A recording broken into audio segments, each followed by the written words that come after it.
dan selamat pagi Ananda semuanya. Jumpa lagi dengan teacher Gita dalam pembelajaran Bahasa Indonesia. Kali ini kita akan membahas materi yang berbeda dengan materi yang sebelumnya. Pengen tahu apa materi kita kali ini? Materi kita kali ini adalah tentang teks persuasif. Sebelum kita masuk materi lebih lanjut, tentu Ananda pernah ya mengajak, membujuk, ataupun diajak untuk melakukan sesuatu ya. Nah, secara tidak langsung kita juga berarti kita pernah berhubungan dengan kata-kata persuasif. Karena persuasif artinya kita menarik ataupun tertarik untuk melakukan sesuatu hal. Untuk penjelasan lebih lanjut mengenai struktur, kaidah kebahasaan, bagaimana menelaah teks persuasif, menyimpulkan, bahkan membuat isi teks persuasif, yuk simak penjelasan teacher berikut ini. Apa yang dimaksud dengan teks persuasif? Teks persuasif adalah teks berisi argumen atau pendapat yang diperkuat dengan fakta atau pendapat ahli yang digunakan dalam rangka memengaruhi pembaca agar mau mengikuti suatu ajakan atau bujukan. Oleh karena itu, suatu ajakan ditandai dengan kata-kata seperti harus, hendaknya, sebaiknya, usahakanlah, jangan, hindari, dan kata-kata lain yang sejenis. Baik Ananda, kita masuk tujuan pembelajaran kita yang pertama, yaitu menyimpulkan isi teks persuasif. Simpulan ialah rumusan akhir tentang suatu hal atau teks. Simpulan disusun berdasarkan pemahaman atau penalaran kita terhadap keseluruhan teks itu.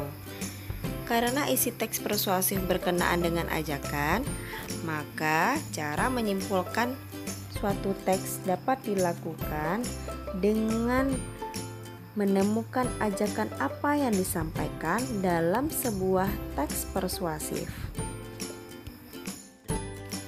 Adapun langkah-langkah penyimpulan teks persuasif yang pertama, membaca keseluruhan isi teks terlebih dahulu. Kemudian, catat bagian-bagian penting dari isi teks. Kemudian, pahami hubungan logis antar bagian penting teks itu. Dan, rumuskan simpulan isi teks secara ringkas dan jelas.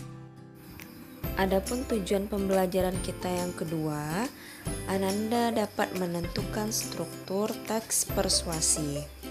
Struktur teks persuasi yang pertama adalah pengenalan isu. Pengenalan isu berupa pengantar atau penyampaian tentang masalah yang menjadi dasar tulisan atau sebuah pembicaraan. Yang kedua, rangkaian argumen, yaitu sejumlah pendapat penulis atau pembicara terkait dengan isu yang dikemukakan pada bagian sebelumnya.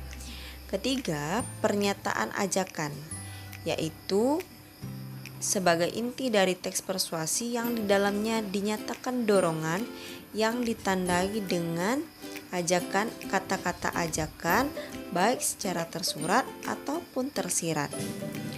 Selanjutnya, penegasan kembali atas pernyataan-pernyataan sebelumnya.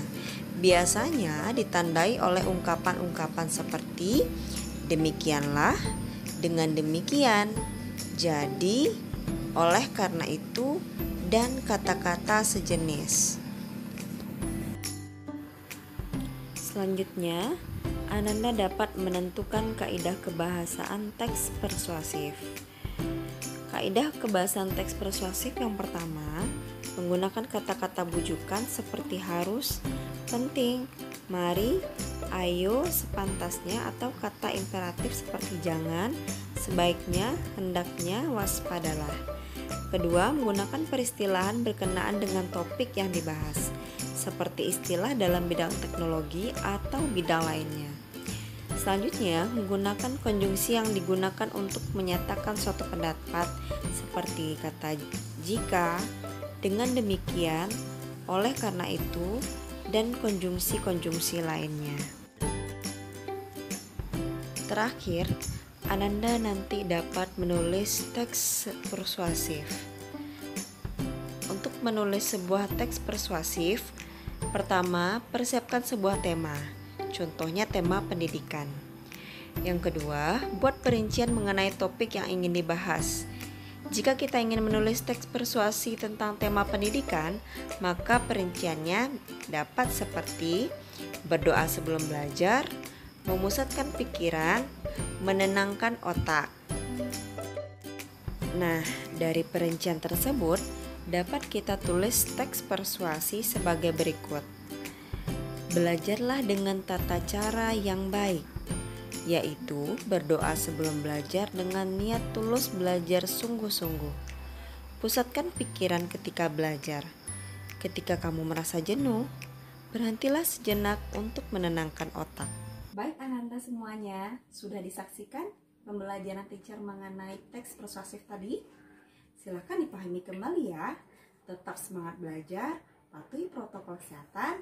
Teacher akhiri, Assalamualaikum warahmatullahi wabarakatuh.